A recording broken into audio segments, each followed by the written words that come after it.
Bakit nga ba parami ng parami ang nagiging atheist sa Pilipinas? Common na explanation na maririnig mo ay dahil sa emotional trauma na nararanasan nila sa loob ng simbahan. Feeling nila hindi sila belong. It's either mayroong judgmental or abusive sa loob ng simbahan. Pero actually, marami rin nakakalimot ata na isa rin sa mga leading factors ng pag-alis ng isang tao sa kanyang belief system ay simple, common sense. I am the living proof. Walang dramatic na nangyari sa buhay ko para maging atheist ako. It is all grounded sa intellectual pursuit. Yung innate rationality na mayroon ang mga tao, shinut down niya ng relihiyon. Dahil nasa age of information na tayo, madali na lang nating ma-access at ma-examine ang mga paniniwala ng isang belief system.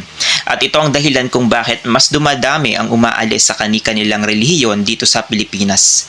Nalalaman nila ang katotohanan.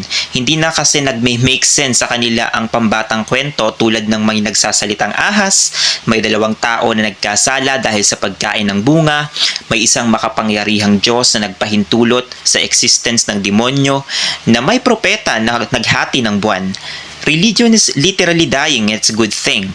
Dahil sa paghina ng relihiyon sa Pilipinas, mas dumadami ang mga critical thinkers na Pinoy. Mas tataas ang rationality ng mga Pinoy. In fact, mayroong correlation na nakita sa isang study kung saan mas matalino ang mga atheists kumpara sa mga religious. At karaniwang maunlad ang mga bansa na less religious gaya ng Japan, Sweden, Netherlands, Norway. This is a good evidence na ginagawang mangmang at pobre ng ideolohiya ng relihiyon ang mga tao.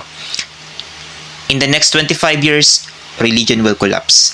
And instead na maging concern ng mga tao sa life after life, mas magiging concern tayo sa life before death.